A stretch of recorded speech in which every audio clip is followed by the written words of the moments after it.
जीवन में व्यवहारिकता से उतार नहीं लेते। इसीलिए मूल्य संवर्धन के अंतर्गत जो विषय 15 दिन में बताए जाएंगे केवल उतना ही मूल्य संवर्धन के अंतर्गत आता है ऐसा भी नहीं है। जीवन के बहुत से ऐसे पल आएंगे, बहुत से क्षण आएंगे जिसमें हमको सीखने का अवसर मिलता है। सिखाने वाला हमसे बड़ा हो ये भी आवश्यक नहीं है। हो सकता है 5 साल का बच्चे से भी हमें कोई प्रेरणा मिल जाए, तो मन में कभी ये अहंकार नहीं आनी चाहिए कि 5 साल का बच्चा मुझे क्या सिखाए।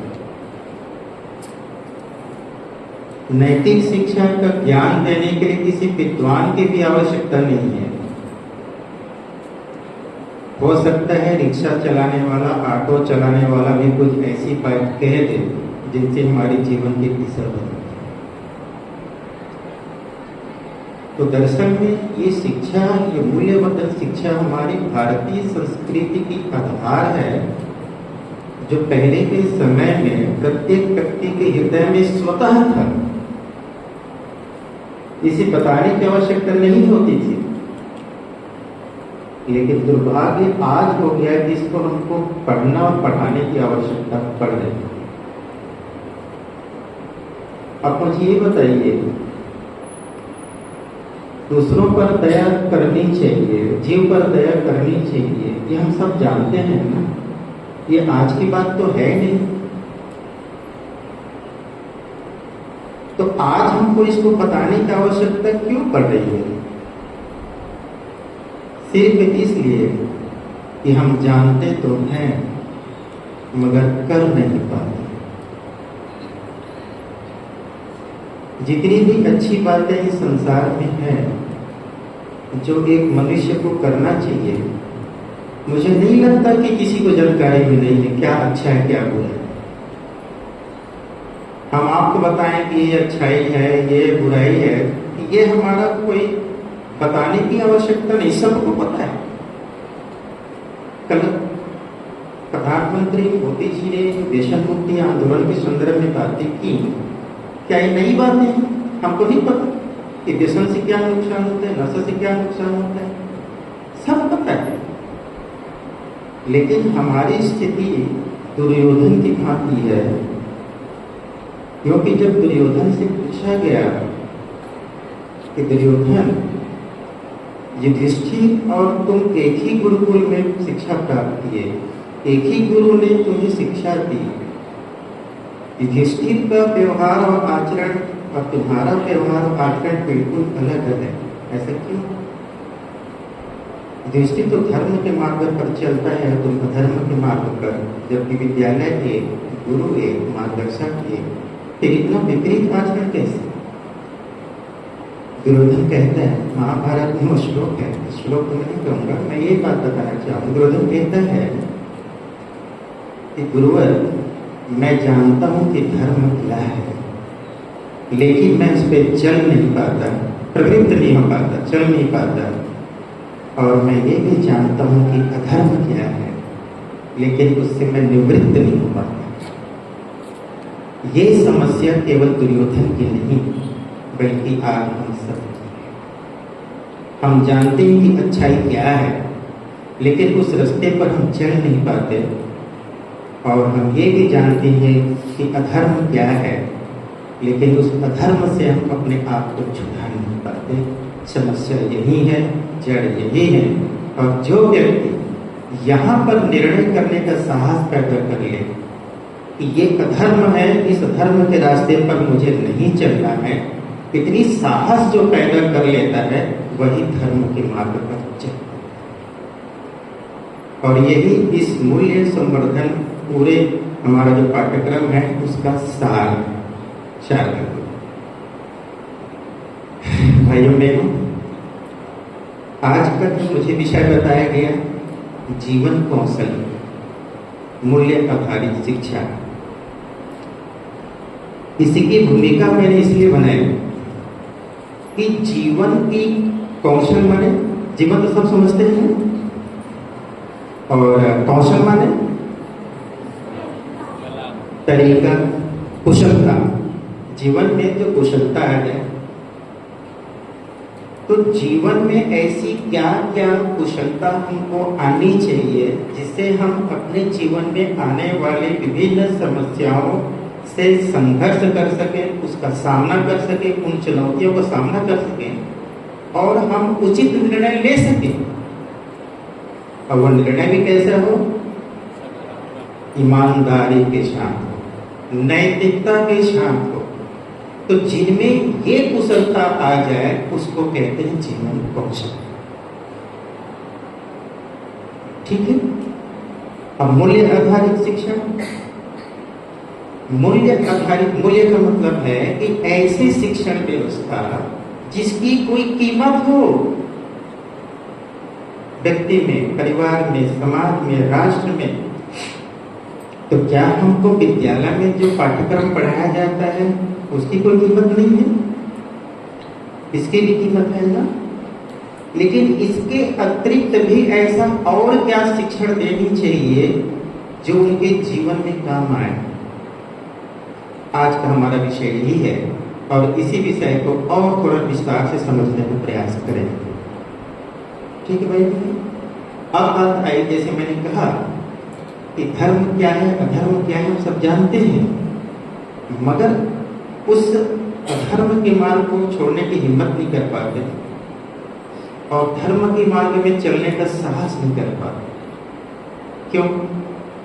इसलिए कि सबसे पहले जीवन कौशल के अंतर्गत यदि अपनी कुशलता को हमें बढ़ाना है तो सबसे पहला बिंदु किस पर हमको ध्यान देना होगा, वो है आत्मसमीक्षा। अभी हम दीप प्रज्वलन कर रहे थे तो आप लोग दीप प्रज्वलन का मंत्र पढ़ गए थे, उसमें एक शब्द आया था आत्मज्योति। किसे कहते हैं आत्मज्योति? इसका अर्थ समझते हैं ना? आत्मज्योति मतलब व्यक्ति के भीतर से प्रकाश निकलनी चाहिए और प्रकाश स्थूल रूप में नहीं, आपके भीतर में वो भाव प्रकट होना चाहिए कि मैं अपने आप में, आप लोगों ने श्लोक में पढ़ा ना, आत्मज्योति, ब्रह्म ज्योति, इसका भाव आप समझने का प्रयास कीजिएगा। कोई मंत्र तब तक सार्थक नहीं हो पाएगा हमारे जीवन में जब तक उसके अर्थ को नहीं समझ लेंगे, उसके भाव को नहीं समझ लेंगे। नहीं तो ये तोता रटंत जैसा हम श्लोक रोज पढ़ते चले जाएंगे और हमारे जीवन में उस श्लोक का भाव नहीं उतर पाएगा, हमारे आचरण में नहीं उतर पाएगा। इसलिए मैं आग्रह करूंगा कि आप उसके अर्थ को, उसके भाव को भी समझते हुए जब उस श्लोक का उच्चारण करेंगे तो एक अलग आनंद की अनुभूति होगी और जितनी बार उस श्लोक का उच्चारण करेंगे आपको महसूस होगा कि सचमुच आपके भीतर की आत्म ज्योति प्रकाशित हो रही है। क्रमशः क्रमशः धीरे धीरे जब तक इस विद्यालय में आप हैं तब तक भी, और इस विद्यालय से जाने के पश्चात भी उस श्लोक आपके हृदय में गूंजती रहनी चाहिए। जब भी आप घर में दीपक प्रज्वलित करें तब भी यह मंत्र आपके जीवन में गूंजता रहना चाहिए, जीवन का आपका अंग बन जाना चाहिए। यह आपके जीवन जीने की कला को विकसित करेगा, आपके जीवन की कुशलता को विकसित करेगा। तो पहला है आत्म समीक्षा कि हम हमारे भीतर की क्या अच्छाई है, क्या बुराई है, हमारी स्थिति क्या है। हर व्यक्ति सबसे बड़ा चिकित्सक स्वयं होता है। हम चिकित्सक के पास जाएंगे, आप स्वस्थ हैं, फिर भी चिकित्सक के पास जाएंगे और बोलिएगा कि मेरे पेट में दर्द हो रहा है, वो दवाई लिख देगा, जबकि आपका पेट में दर्द हो या ना। चिकित्सक वही चिकित्सा करता है जो हम बताते हैं। वो लक्षण के आधार पर सर्दी हो रही तो ये लिख दिया, खांसी होती है लिख दिया, भले आपको हो या ना। लेकिन हम जानते हैं कि सच में हमें सर्दी है, खांसी है या कुछ भी नहीं है। तो व्यक्ति अपने जीवन का सबसे बड़ा चिकित्सक रहता होता है। इसीलिए आत्मसमीक्षा पहली करनी चाहिए यदि जीवन की कुशलता को आगे बढ़ाना। उसके पश्चात आत्मविश्वास, जिस आत्म ज्योति की प्रकाशन की बात हम लोग मंत्र में किए हैं, श्लोक में पढ़े हैं, स्वयं के ऊपर विश्वास होना चाहिए, आत्मविश्वास। यदि हमारे जीवन में आत्मविश्वास नहीं आया तो मान करके चलिए कि हम वो प्रगति नहीं कर पाएंगे जिसके लिए हम पैदा हुए हैं। मनुष्य की योनि कोई सामान्य योनि नहीं है। जिस उद्देश्य के लिए मानव जीवन मिला है, उस मानव जीवन की प्राप्ति तभी हो सकती है जब हम अपने आत्मविश्वास को बनाकर रखें, स्वयं पर विश्वास करें। आत्मविश्वास से क्या होता है? आत्मविश्वास से आत्मबल की प्राप्ति होती है, और इस दुनिया का सबसे बड़ा बल आत्मबल ही होता है। आपके पास शरीर की कितना ही बड़ा बल हो, वो काम नहीं आएगा। बुद्धि बल भी बहुत होता है। बुद्धि बल से आपने योजना बना ली कि मुझे अमुक को परास्त करना है, लेकिन मन में कहीं ये भाव आ गया कि मैं उसे सचमुच परास्त कर पाऊंगा कि नहीं कर पाऊंगा, तो आप फिर मैदान पे नहीं उतर सकते। आप लोग देखते होंगे ना, जब आप तैयारी खूब की रहती हैं और जिस दिन परीक्षा होता है, परीक्षा हॉल में जाने के पहले मन में यदि वो घबराहट आ गया कि पता नहीं किस प्रकार के प्रश्न आएंगे, मैं उत्तर दे पाऊंगा नहीं दे पाऊंगा, मुझसे बनेगा नहीं बनेगा, जैसे ही आपके भीतर ये असमंजस की स्थिति बन गई तो जो याद रहता है उसको भी हम हड़बड़ाहट में सही तरीके से नहीं लिख पाते। इसीलिए विद्यार्थी कभी कभी शिकायत करते हैं कि हम तो पूरा पूरा लिख के आए हैं, नंबर पूरा पूरा क्यों नहीं मिला। वो इसीलिए नहीं मिल पाया कि आप याद तो पूरा किए थे, लिखने का प्रयास भी पूरा किए, लेकिन आपके भीतर की आत्मशक्ति अस्थिर थी, घबराहट में था, व्याकुलता में था, आप खुद तक विश्वास नहीं करते थे। इसीलिए आप जिस क्रम पे लिखना चाहिए था, जिस सूत्र को आधार बनाकर लिखना चाहिए था, जिस बिंदु के आधार पर लिखना चाहिए था, आपने नहीं लिख पाया, इसलिए आपको पूरा अंक नहीं मिला। मैं एक उदाहरण बताता हूँ। मेरा भतीजा है, हैदराबाद में साइंटिस्ट है, आजकल सीनियर साइंटिस्ट बन गया DRDO में। DRDO का नाम सुने हैं ना, जहाँ मिसाइल का निर्माण होता है।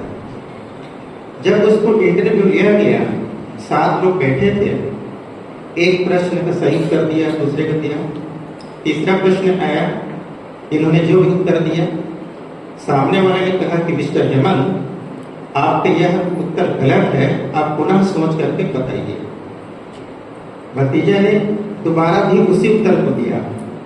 फिर दोबारा बोले, आपको हम एक मौका और देते हैं, आप फिर से सोच लीजिए। फिर भी भतीजे नाम हेमंत ने फिर भी वही उत्तर दिया, तीसरे बार भी वही उत्तर दिया। इंटरव्यू में वह पास हो गया, और आप जानते हैं हेमंत का वह उत्तर गलत था। 3 बार उसको मैं मशक्कत घटने इसलिए बता रहा हूँ कि आपको अभी आगे बढ़ना है और आपको इस क्षेत्र में इस सब चीज की जरूरत पड़ेगा। वह उत्तर गलत दे रहा था, उसके बावजूद भी उसका चयन होगा और आज वैज्ञानिक है वो, तो उसका आधार क्या था? कोई भी इंटरव्यू लेने वाला ये जानता है, जो बीटेक करके इंजीनियरिंग करके यहाँ तक पहुंच गया है, उसके पास वो ज्ञान तो है, इंजीनियरिंग की ज्ञान है, अन्य चीजों की भी ज्ञान है, उसको यहाँ तक पहुंच गया। वो देखना ये चाह रहे थे कि ये बच्चा अपने निर्णय में दृढ़ कितना रहता है, इसका आत्मविश्वास कितना मजबूत है। कभी कभी हमारे मन में विवाद आता है ना, कोई उत्तर देते हैं, सामने वाला कह दिया नो मिस्टर, ये उत्तर आपका गलत है, फौरन हम स्वीकार कर लेते हैं कि हाँ ये उत्तर गलत है, फिर हम दूसरा बोलेंगे नहीं ये भी गलत है। तीसरा बार बोल दिया ना तो आप माथा पकड़ेंगे और चुपचाप बैठ जाएंगे। इसके बाद का प्रश्न का उत्तर यदि आपको आता भी होगा तो भी आप नहीं दे पाएंगे। क्यों? क्योंकि हमारा मन निराश हो गया, हताश हो गया, हम खुद पर भरोसा नहीं कर पाए, खुद पर विश्वास नहीं कर पाए, इसलिए हमारे आने वाले प्रश्न जो सही हो सकते थे उसको भी हमने गलत कर दिया। इसीलिए आत्मसमीक्षा के बाद आत्मविश्वास, उससे बढ़ता है आपका आत्मबल। इसके बाद आगे बढ़ते हैं, मौलिक चिंतन का विकास करना चाहिए। मौलिक चिंतन। प्रत्येक हमारे व्यक्ति में, प्रत्येक भाई बहन जितने बैठे हैं, सबका कुछ न कुछ मौलिक चिंतन भी होता है ना? आप लोग महसूस करते हैं ना? तो उस मौलिक चिंतन का भी विकास होने दिया कीजिए। मैं तो यहां तक कहूंगा, कोई भी, जैसे मैं कोई बात कह रहा हूं, आप सुनिए जरूर, अनुसरण भी कीजिए, लेकिन अंधानुकरण करने का प्रयास मत कीजिए। अंधानुकरण समझते हैं ना? आंख मूंद करके किसी का अनुसरण कर लेना, सही गलत का विवेक पूर्ण निर्णय न ले पाना आगे चल करके परेशानियां पैदा कर सकता है, या हमें वो लक्ष्य तक नहीं मिला सकता जहां तक वो पहुंचना चाहिए। मैं इसलिए कह रहा हूं कि हर काल, हर परिस्थिति में व्यवस्थाएं अलग अलग होती हैं। मैं एक उदाहरण देता हूं। महात्मा गांधी जी राष्ट्रपिता हैं, हमारे पूजनीय हैं, सम्मानीय पूरे राष्ट्र के लिए। महात्मा गांधी जी से उस समय में किसी ने पूछा, ये महिलाओं के साथ अत्याचार होता है बापू, इसके लिए आप निवारण के लिए कुछ उपाय बताइए। तो बापू जी ने कर के दिया कि मेरे मत से महिलाओं को मुंडन करा लेना चाहिए। जब उनका बाल नहीं रहेगा तो काफी हद तक ये समस्याएं हल हो जाएंगी। जिस समय बापू जी ने ये बात कही, हो सकता है उस समय ये सही रहा होगा, लेकिन क्या आज के समय में सही है? ये जवाब क्या सही मिलेगा? तो क्या महात्मा गांधी जी गलत है? नहीं, वो गलत नहीं थे। जिस माहौल, जो माहौल उस समय था, जिस परिवेश में उस समय थे, उस समय के तत्कालिक उपाय के लिए उन्हें बात कह दी। और यदि हम पुस्तक में लिखा हुआ पढ़ लें कि महात्मा गांधी जी ने तो ये बात कही है, इस चीज को लागू करना चाहिए, ऐसा नहीं। मैं बिल्कुल हट के बात कर रहा हूँ, बिल्कुल व्यवहारिक बात कर रहा हूँ, क्योंकि मैं जानता हूँ कि आप आने वाले समय में एक शिक्षा करेंगे। तो शिक्षक, मूल्य आधारित शिक्षा की जब बात आएगी, मैं बताऊंगा आपको क्या भूमिका निभानी है। लेकिन मैं इतना जरूर कहूंगा कि आप मौलिक चिंतन का भी विकास कीजिएगा, जिससे कि आप सही और गलत का निर्णय कर सकें।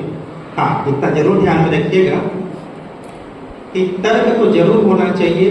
तर्कशील विद्यार्थी आगे बढ़ते हैं, मगर कुतर्क से बचिएगा, कुतर्क से बचिएगा। तो इस प्रकार की जीवन की कुशलता को आगे बढ़ाने के लिए कुछ और बिंदु हैं जिन पर मैं आपको प्रकाश डालना चाहूंगा। जैसे है निर्णय लेना। तो निर्णय लेते समय अभी जो बात मैंने कहा, उस बात को ध्यान में रखिएगा कि आप अनुसरण तो करिए, मगर अंधानुकरण से बचिएगा। एक बिंदु आता है समालोचना करना। किसी व्यक्ति की या प्रशंसा करना होता है या तो आलोचना होता है, लेकिन बीच का एक और शब्द रहता है समालोचना। क्या इस शब्द आप लोग सुने हैं? समालोचना करना नहीं सुने हैं। आप लोग अखबार पढ़ते हैं? कितने लोग अखबार पढ़ते हैं? कोई नहीं पढ़ते हैं। समाचार देखते हैं टीवी में? कितने लोग देखते हैं? टीवी में समाचार देखते हैं, अच्छी बात है। अखबार भी पढ़ना चाहिए, उसमें सामान्य ज्ञान की बहुत सारी चीजें रहती हैं, उसको पढ़ लिया करिए, बाकी समाचार को भले छोड़ दिया कीजिए। लेकिन ये बात तो आप जरूर जानते हैं ना, हम या तो किसी की प्रशंसा करेंगे या फिर आलोचना करेंगे। तो हम तटस्थ व्यक्ति के रूप में ना तो हम प्रशंसा और ना तो आलोचना, समालोचना भी कर सकते हैं। तो समालोचना में क्या होता है?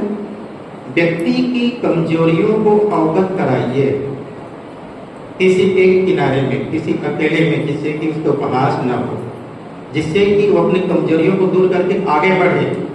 कमजोरियों को जरूर आप अवगत कराइए, लेकिन उसकी अच्छाइयों को नजरअंदाज मत कीजिए। आज देखते हैं पूरे समाज में, राष्ट्र में, तो एक पक्षी विचारधारा चलता है।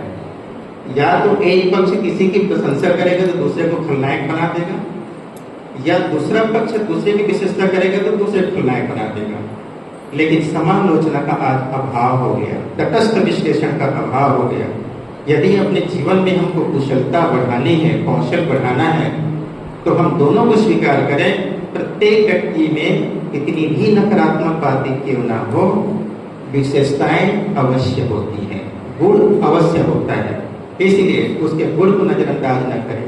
और मैं ये भी कहूँगा कि यदि किसी व्यक्ति के जीवन में बदलना हो, व्यक्ति के जीवन को दिशा देना हो, तो मैं चाहूँगा कि यदि किसी व्यक्ति में 99% दोष है और यदि 1% कोई अच्छाई है, तो 1% अच्छाई का गुणगान इतना कीजिए उस व्यक्ति के सामने में और उस व्यक्ति के परिवार में, वह व्यक्ति शर्म हो करके बाकी अपनी बुराइयों को धीरे धीरे धीरे धीरे छोड़ते चला जाए। वह मजबूर हो जाएगा सोचने के लिए, मैं इतना बुरा इंसान, उसके बावजूद भी ये मुझे इतना सम्मान देते हैं और मेरे एक अच्छाई को लेकर के सारे समाज में व्यापक प्रचार करते हैं, ये हर जगह मेरी प्रशंसा करते हैं। वह खुद बखूद एक दिन अपने नजरों से गिर जाएगा और अच्छाई की दिशा में चल। इसीलिए हम चाहेंगे कि किसी भी व्यक्ति को, चाहे वो कितना भी गलत काम कर रहा हो, आप उनमें अच्छाई ढूंढने का प्रयास कीजिए। ये सकारात्मक सोच आपके कौशल को बढ़ाएगा और सामने वाले को बदलने के लिए विवश कर देगा। ये काम भी हम अवश्य करें।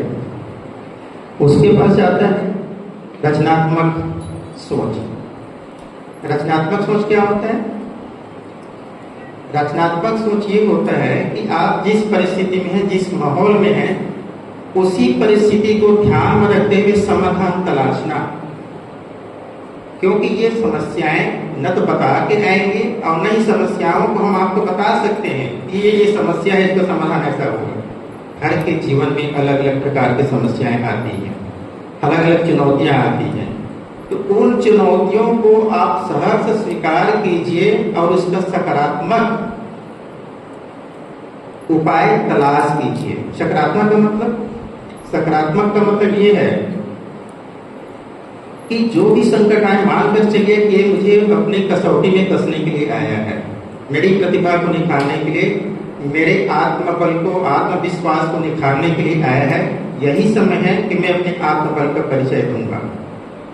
बिना मन में विचलित हुए, ठंडे दिमाग से, स्थिर मन से आप उसकी समस्या का समाधान तलाशने निकलेंगे, तो आपको एक आत्म प्रेरणा जागृत होगी। जिस आत्म ज्योति की बात आप लोगों ने किए हैं, वहां ये आपका प्रकाश पुंज बनकर आपके भीतर से ही उसका समाधान का रास्ता निकलेगा। क्योंकि संसार में सबसे बड़ा जो गुरु होता है वो आपका आत्मदेव होता है, आपकी आत्मा ही होती है।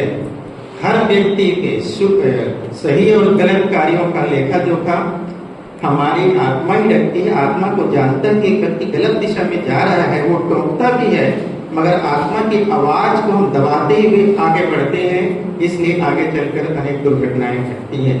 यदि व्यक्ति अपने जीवन में अपनी आत्मा की आवाज शुरू से पहचान ले, तो वह हर जगह संभलने का अवसर देता है। हम चाहेंगे कि जब भी आपके जीवन में ऐसी बात आए, तो आप सकारात्मक दृष्टि से विचार कीजिए और उसके नकारात्मक पहलुओं को बहुत ज़्यादा ध्यान में रखते हुए हम बढ़ेंगे, तो उसका समाधान अवश्य निकलेगा।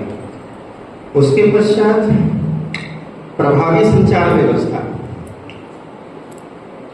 प्रभावी संचार व्यवस्था का तात्पर्य यह है कि जीवन की कुशलता का एक भाग वह भी होता है कि हम किससे किस तरह से बातचीत करते हैं, अपने विचार को कैसे किसी को पहुंचाते हैं। तो जब भी हम लिखित में हो चाहे मौखिक में हो, अपने विचारों को पहुंचाने की बात करेंगे, तो हमारी भाषा शालीनता पूर्ण होनी चाहिए। शालीनता को ये हासिल कर पाएगा। शालीनता शब्द का समझते हैं, ठीक, तो ये बात हम जरूर अपनाएंगे। उसके पश्चात मधुर संबंध।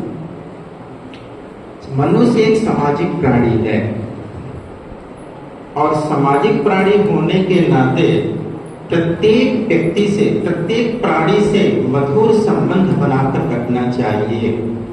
क्योंकि हम चाहेंगे भी अकेले जीवन जीना, तो हम नहीं जी पाएंगे। मैं और आपको बता दूं,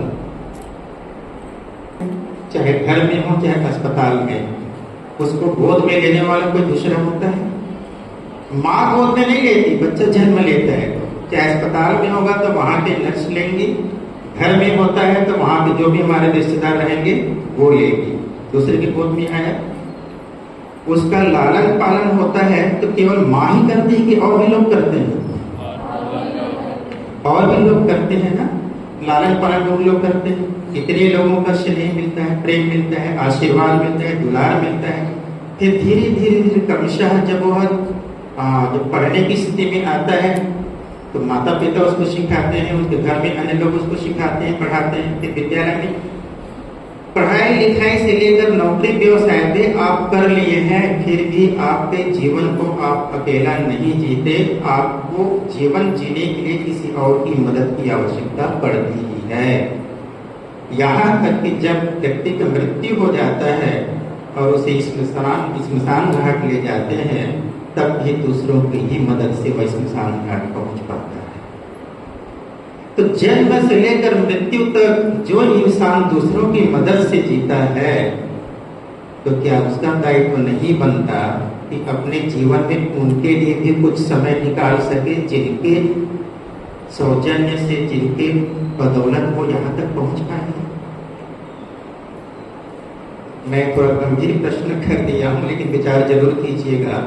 मैं इसलिए भी कह रहा हूँ कि आज की हमारी युवा पीढ़ी के बारे में जो बातें कही जाती है, एक माता पिता अपने जीवन भर की कमाई को अपने बच्चे की पढ़ाई लिखाई में लगा देता है, उसकी नौकरी के लिए लगा देता है, लेकिन बच्चा जब अपने पैर पे खड़ा होता है तो वह माँ बाप को भूल जाता है, अपने रिश्तेदार को भूल जाता है। ये बातें जब सामने आती है, हम उन युवाओं के लिए कहना चाहेंगे, याद दिलाना चाहेंगे, जरा याद कीजिए कि आपका परवरिश में कितने लोगों का योगदान है, घर परिवार से लेकर समाज का। और यदि हमने इन सब का ऋण नहीं चुकाया, ये ऋण है हमारे ऊपर, यदि ये ऋण नहीं चुकाया तो अगले जीवन मनुष्य तो मिलेगा ही नहीं, बल्कि इतनी ज्यादा इसी जीवन में मुश्किलें आ सकती हैं, फिर तब आपको सहयोग करने वाला कोई नहीं मिलेगा इसी जीवन में।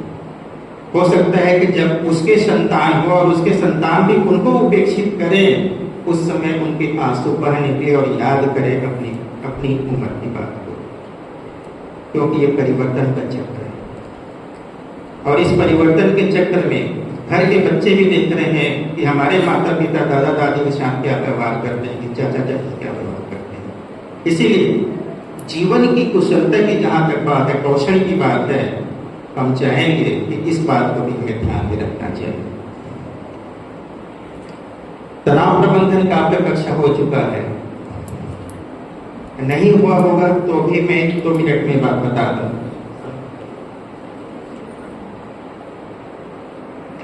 निश्चित रूप से आज के समय में जब से बच्चा 3 साल का हुआ, उसको स्कूल भेजना शुरू कर दिए, तब से लेकर के जब तक वह जीवन जीता है, तनावग्रस्त हो जाता है।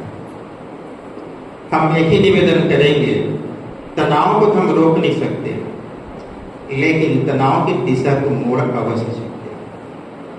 कैसे? जब भी आपके जीवन में कोई भी समस्या आए, चाहे अभी आप पढ़ाई के समय समस्या हो रही हो, जब भी समस्या हो रही हो, उस समस्या को आप उस क्षण, जिस क्षण आपके मन में बहुत व्याकुलता हुई, बहुत विचलित हुआ आपका मन, बहुत आक्रोश हुए, बहुत आवेश में आ गए आप किसी भी परिस्थिति के लिए, तत्काल उस विषय पे सोचना बंद कर दीजिए। आप ठंडे पानी पीजिए, उस स्थान से निकल जाइए। आपका जो मन करता है, पिक्चर देखना मन करता है, पिक्चर देखिए, गीत सुनने मन गीत सुनिए, मन को वहां से हटा दीजिए, कहीं और चले जाइए। 24 घंटे के बाद उस विषय पर चिंतन कीजिए। जब आपका आवेश ठंडा हो जाए, आपका मन थोड़ा शांत हो जाए, तब आप उस विषय पर सोचिएगा, तनाव से बच जाए। ये जो तत्कालिक प्रतिक्रिया होता है, इस तत्कालिक प्रतिक्रिया में हमारा तनाव बहुत तेजी से बढ़ता है, ब्लड प्रेशर बहुत तेजी से बढ़ता है, और इसमें हम वह समाधान नहीं ले पाते जो लेना चाहिए। इसीलिए मैं हमेशा अपने युवा भाइयों के बीच ये बात को कहता हूँ कि कोई भी निर्णय न तो आवेश में लेना चाहिए, न भावावेश में लेना चाहिए। भावेश मतलब भावुकता। कई बार भावुकता में भी हम बहुत सारे बातें कह देते हैं, निर्णय ले लेते हैं, ऐसा भी नहीं। 24 घंटा बीतने दीजिए, 24 घंटा में मन स्थिर हो जाता है, शांत हो जाता है, तब हम किसी निष्कर्ष पर पहुंचेंगे। इससे हमारे जीवन की कुशलता बढ़ेगी। तनाव प्रबंधन की बात किया, समय प्रबंधन की भी आपकी कक्षाएं हो चुकी हैं। हम बिल्कुल चाहेंगे समय प्रबंधन ही आपके सफलता का एक बहुत बड़ा सूत्र है, जीवन में सफलता का। आप लोग जिस प्रकार से परीक्षा देने के लिए समय सारणी बनाते हैं, इतने घंटा इस विषय के लिए, इस समय ये अनुगम, वैसे ही पढ़ाई के अलावा भी हमारी दिनचर्या व्यवस्थित होनी चाहिए, तब हम आगे सफलता की ओर बढ़ सकते हैं। एक अंतिम बात जीवन कुशलता के लिए मैं कहना चाहूंगा, अब वो है धैर्य और सहनशीलता। धैर्य और सहनशीलता दो ऐसी विशेषता हैं, यदि आप किसी ने कोई बात कह भी दी, हमको लगता है कि ये बात सामने ने गलत कही, जब ऐसा नहीं कहना चाहिए। यदि हमने धैर्य रख करके, सहन कर करके चुप हो गए, तो आने वाले दिन में वो व्यक्ति महसूस करेगा कि मैं गलत कह दिया, ऐसा मुझे नहीं कहना चाहिए। विग्रह से, कलह से बच जाएंगे। और यदि हमने तत्काल प्रतिक्रिया दी, तो सामने वाला तो इतने अहंकार में रहता है कि अपने आप को गलत साबित होने नहीं देगा। व्यक्ति का अहंकार इतना प्रबल होता है, चाहे अपने घर परिवार की बात हो, चाहे समाज की बात हो। सामने वाले यदि आपसे उम्र में बड़ा है और उसने आपको डांट दिया किसी बात के लिए, भले वो उसका गलत हो, लेकिन वह आपके सामने कभी भी अपनी गलती स्वीकार नहीं करेगा। और आपने प्रत्युत्तर दिया तो क्या परिणाम होगा? कलह होगा, दूरियां बढ़ेंगी, दुश्मनी बढ़ेगी, और लंबे समय तक मन में कटुता पैदा हो जाएगा। चाहे हमारे घर परिवार के रिश्तों में देखिए, चाहे सामाजिक संगठनों में देखिए। क्या उपाय है? चुपचाप शांत हो जाइए, धैर्य रख लीजिए, सहन कर लीजिए। और फिर मैं कहूँगा, आप सहन नहीं हो पा रहा है, ऐसी कोई परिस्थितियां आ गई, तब वहां से आप चले जाइए। कल एक गोष्ठी हो रहा था हमारी शक्तिपीठ में, नाम तो नहीं ले पाऊंगा, मगर दो भाइयों के बीच कुछ बातचीत हुआ। दूसरे भाई वहां से चले गए। मैंने फोन करवाया, मैं कहाँ चले गए ये गोष्ठी से उठ करके, तो उनका मोबाइल बंद हो गया है, बोले स्वास्थ्य ठीक नहीं है तो आराम कर रहे हैं। गोष्ठी के पश्चात जब उस व्यक्ति से मिला कि आप स्वास्थ्य ठीक है, बोले मेरा स्वास्थ्य ठीक था, लेकिन वो बहस हो गया था, मुझे सहन नहीं हुआ, तो मैं सोचा कि मैं रहूंगा तब उनका भी गोष्ठी खराब होगा, मेरा भी दिमाग खराब होगा, इससे अच्छा मोबाइल बंद करके मैं सो गया। क्योंकि आप सही किए तो कुल मिलाकर ये है कि ये आती ही बातें ऐसी, लेकिन हम थोड़ी सी सहन कर लें, अपने अहंकार को दबा लें, तो घर परिवार का रिश्ता भी संभल जाएगा। और यह इतना बड़ा पूंजी है मेरे भाइयों बहनों, आप युवा हैं, आने वाला जब गृहस्थ जीवन आएगा, जब बहुत सारे रिश्तेदारियां आएंगी, तो देखिएगा कि बार बार में जो घर में कलह पैदा होता है, उसका एक बहुत बड़ा कारण यह होता है कि किसी में आज सहन करने की शक्ति नहीं रहती, किसी में धैर्य रखने की शक्ति नहीं रह गई। इसीलिए आप कहीं पे विद्यालय परिसर है ना, यहाँ जितने भी स्टाफ होंगे सभी प्रेम से रहते हैं, अच्छी बात है, मगर कभी न कभी किसी न किसी बात पर कोई विवाद यदि हो गया और यदि आप सहन नहीं कर पाए, तो वह एक दिन का, एक क्षण का विवाद पता नहीं कितने दिनों तक आपके मन को परेशान करते रहेगा। और एक व्यक्ति के लिए नहीं, यदि एक परिवार में 20 शिक्षक हैं और एक शिक्षक के साथ कोई विवाद हुआ, तो कुछ शिक्षक एक पक्ष में रहेंगे, कुछ शिक्षक दूसरे के पक्ष में रहेंगे, उसको बढ़ाएंगे, इसको बढ़ाएंगे, और कुल मिलाकर के एक सामान्य सी बात को लेकर के माहौल इतना खराब होता है कि महीना 2 महीना 4 महीने लग जाते हैं माहौल को फिर से शांत करने। और सबसे बड़ी बात ये कि मनुष्य का अहंकार इतना प्रबल होता है कि वो कभी भी स्वीकार नहीं कर पाता कि मुझसे गलती हुआ था, वो नहीं कर पाता। अपने मित्र के साथ वो कह सकता है, हाँ यार मुझे गलत हो गया, मुझे ऐसे नहीं कहना चाहिए था, लेकिन उसके सामने नहीं कह पाएगा जिसके विवाद हुआ है। और यदि कहने का हिम्मत हो गया कि मुझे नहीं कहना चाहिए था, मैं आपको गलत कह दिया, जिस व्यक्ति के मन में यदि ये साहस पैदा हो गया कि अपनी गलती को स्वीकार कर सके, वह उसके जीवन के आगे बढ़ने का सबसे बड़ा सूत्र पा गया। अपने अहंकार को गलाना सबसे बड़ा सूत्र। मैं चाहूंगा कि आपका जीवन लंबा रहेगा तो उसमें आप जरूर अपनाइएगा। अब कुछ बातें मैं मूल्य आधारित शिक्षण की कर लेता हूं। मूल्य आधारित शिक्षण का मतलब ये मेरे भाइयों बहनों, आप जो विद्यालय में शिक्षा प्राप्त कर रहे हैं उसका भी जीवन में बहुत महत्व है, क्योंकि इसी से हमें नौकरी मिलेगी, इसी से हमें समाज में इज्जत भी मिलेगी, और इसी से एक हमको आत्मसंतुष्टि मिलती है कि हमने ग्रेजुएशन किया है, पोस्ट ग्रेजुएशन किया है, आदि। लेकिन जीवन जीने के लिए इतना ही पर्याप्त नहीं है। कोई बहुत बड़ा विद्वान हो, चाहे कोई बहुत बड़ा बुद्धिमान क्यों न हो जाए, यदि उसके जीवन में जीवन का मूल्य नहीं समझ पाया वो, जैसे उदाहरण याद आ गया अचानक, कैसे एक व्यक्ति बहुत विद्वान था, काफी पढ़ा लिखा था, युवा था, उसको नदी पार करना था, तो नदी नाव से पार करना था। नाव में बैठ गया और वह नाव चलाने वाले से पूछता है कि तुम्हें केमिस्ट्री आती है? वो तुम्हारे पढ़ता, बोले केमिस्ट्री मतलब पहली बार सुना। अच्छा कोई बात नहीं, फिजिक्स आती है? तो जब से बोला केमिस्ट्री नहीं आता, तो बोले तुम्हारा तो 25% जीवन बेकार हो गया, तुम केमिस्ट्री नहीं जानते। अच्छा फिजिक्स आती? बोले नहीं आती।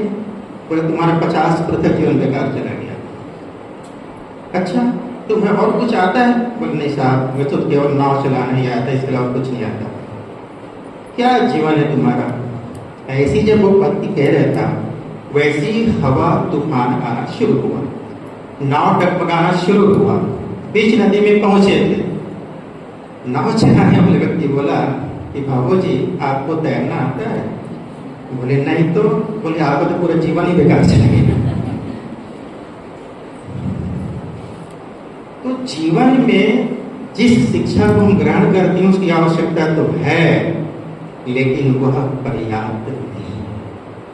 जिन्होंने स्कूल का मुंह नहीं देखा, हो सकता है हमसे वो बेहतर जीवन जिए, हो सकता है उनके जीवन में वो अवगुण नहीं आए होंगे जो हमारे जीवन में आ चुके हैं, हो सकता है उनके जीवन में वो अहंकार से वंचित है, अपना रोजी रोटी कमा रहे हैं, प्रसन्नता से है, लेकिन हम तो जितना कमा रहे हैं और हमारी लालच बढ़ते जा रहे हैं, और उस लालच बढ़ने के चक्कर में न तो हम सुखी हैं न हमारा परिवार सुखी है। तो इसीलिए तो क्या होना चाहिए? शिक्षा के साथ विद्या का समावेश होना चाहिए। विद्यालय का नाम क्या है? सरस्वती महाविद्यालय। विद्यालय शब्द आया है ना, विद्यालय शब्द कहाँ से आया? विद्या से ही तो आया।